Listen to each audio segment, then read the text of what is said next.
Os juros caíram 0,5%, né? De 13,75 foram para 13,25. Ainda assim, são os maiores juros do mundo. Então, é uma queda que reduziu, mas muito pouco, de forma muito limitada. E a perspectiva, inclusive, do mercado financeiro, dos grandes especuladores, é que essa queda continue seguindo essa tendência de redução bem pouquinho, né? Bem mantendo o máximo possível os juros lá em cima. Tanto é assim que o executivo de um grande grupo de investimento, maior grupo de investimento que existe no mundo, que é a BlackRock, o executivo ele deu uma entrevista dizendo o seguinte: olha, aqui o título da dívida brasileira é a nossa prioridade. É o que a gente indica para a nossa carteira de clientes, porque é o setor mais lucrativo que existe hoje. Não tem comparação. O próprio executivo da BlackRock, chama Axel Christensen, ele deu uma entrevista dizendo de forma bastante transparente, né? Isso a gente precisa reconhecer que eles não tem mais palavra, falam mesmo e dane-se. Olha, aqui não tem como comparar, né, os títulos da dívida do Brasil. E aí eles fazem o seguinte: eles pegam dinheiro dos Estados Unidos, do Japão, que tem os juros lá embaixo, colocam no Brasil, deixam essa grana engordar e depois embolsa. Vai embora. Vai embora 10 vezes mais do que botaram aqui, né? Então, e aí perguntaram para ele, mas o Banco Central está indicando, ele deu essa entrevista antes desse corte, entre aspas, aí. Mas o Banco Central vai reduzir a taxa de juros, né? Vai continuar sendo tão lucrativa assim? Vai, porque a gente confia que essa redução vai ser de forma bem paulatina, bem responsável, que eles dizem, né? Na verdade... Eles chamam de responsabilidade o roubo deles. Dando a entender que eles realmente confiam que a taxa de juros vai continuar lá em cima, vai continuar sendo a coisa mais lucrativa que eles têm para botar o dinheiro deles. E na verdade é isso, né? Eles chamam de investimento, dá a entender que estão investindo para construir alguma coisa, sendo que é exatamente o contrário. É grana que eles botam aqui para tirar 5, 10 vezes mais, o que acaba se transformando num verdadeiro roubo, né? Sim. Uma ação de rapina pura e simples. É um roubo praticado por eles, mas sobre o povo, na verdade, é um tipo de assalto. Porque, veja, o arcabouço fiscal vai limitar todo e qualquer tipo de investimento do governo, porque a prioridade dentro do próprio projeto é garantir o pagamento desses juros e de amortização dessas dívidas. Na verdade, o grande negócio... O pagamento desses... Tem alguém aí com... na verdade, o grande negócio não é pagar a dívida. O grande negócio é você ir pagando juros, que o governo vai mantendo essa dívida constante, né, que geralmente não diminui, e, ao mesmo tempo, vai somente garantindo que esses juros vão remunerando esses títulos, e esses que compram, na verdade, investem, né, parte do seu dinheiro que está ali parado, na verdade, a forma que ele tem de manter não é investir em novos empregos, em novas indústrias, mas de garantir que esse dinheiro ali no banco seja assegurado, que ele vai ficando cada vez mais rico, enquanto vai tirando cada vez mais da população. E por que sobre a classe trabalhadora é um assalto?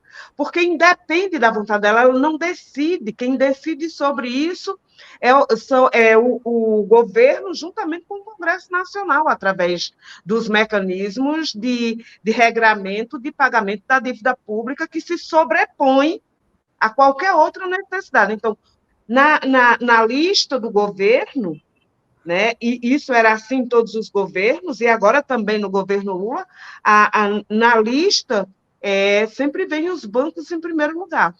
Né? Então, é um grande negócio que é isso que você fala, é um absurdo. Mas aí eu queria que você me falasse, por exemplo,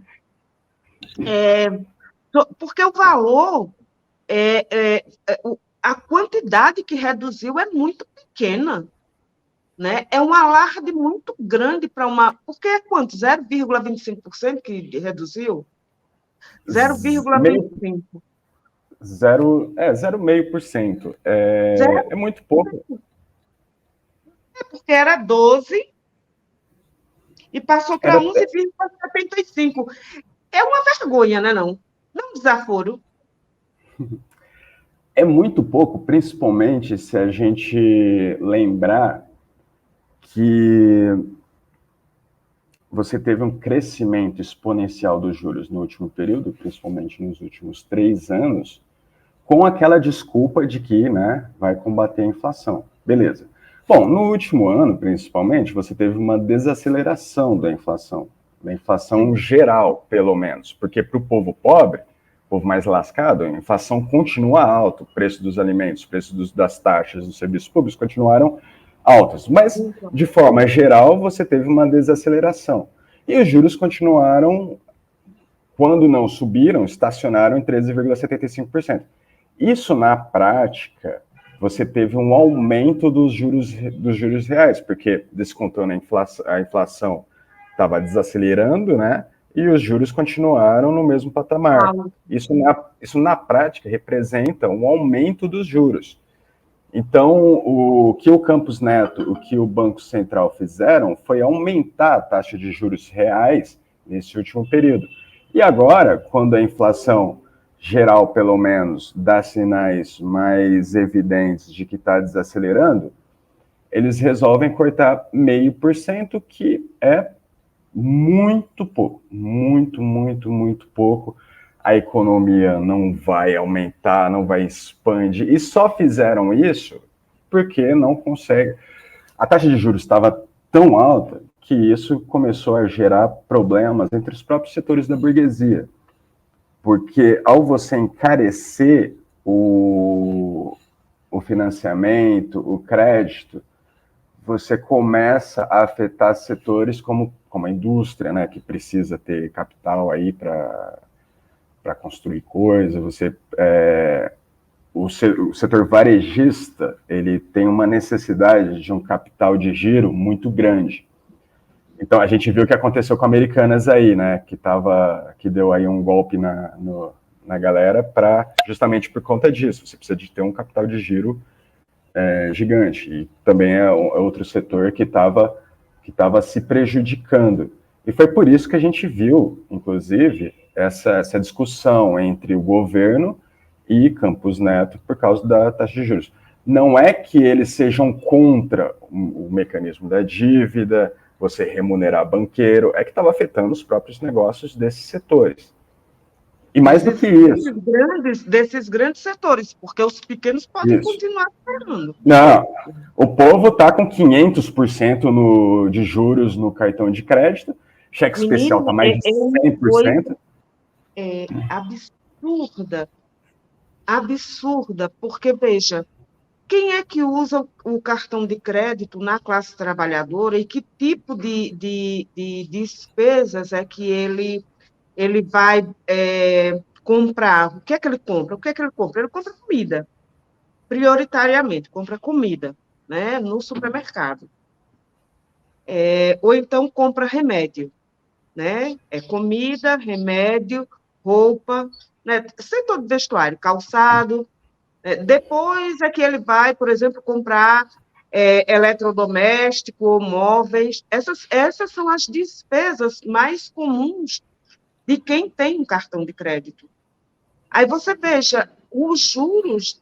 Aí se você, por exemplo, você compra no cartão, vem os juros, né? Porque você compra, você não paga exatamente o valor daquilo que você comprou, tem os juros. Aí você não consegue pagar o cartão de crédito, né? Aí, quando não consegue pagar toda a fatura, aí os juros vão lá para cima. Quando paga o valor mínimo, gente, ele é um absurdo, porque eu estava vendo aqui, é 400, eu até anotei, porque é uma coisa assim, estratosférica, assim, que leva as pessoas a não terem como pagar. São quase 500% de juros, 445% de juros. Como é que você vai pagar o cartão? Então, você endivida as pessoas que se endividam com os bancos, repare, se endividam com os bancos para comprarem comida e pagam juros altíssimos quando não podem pagar pela comida. Então, e aí o governo pega uma parte do dinheiro, entrega para os bancos, a título de dívida pública, e os bancos ainda levam daquela parcela que você ficou para comprar a sua comida, comprar o remédio, comprar roupa, comprar calçado, ainda leva. Gente, é tudo para eles. Exatamente, pera. A gente compra, e a classe média, a própria classe trabalhadora, que precisa comprar coisas que não são exatamente bem supérfluas, tipo uma máquina de lavar, uma geladeira, e precisa botar aí no crediário, acaba comprando 2 vezes o preço de uma máquina, até 3 geladeiras no final. É um absurdo, é uma verdadeira extorsão, né? É um assalto legalizado. Legalizado, é. Legalizado. Gente, nós estamos no mato sem cachorro com esse sistema social e com esses juros de bancos.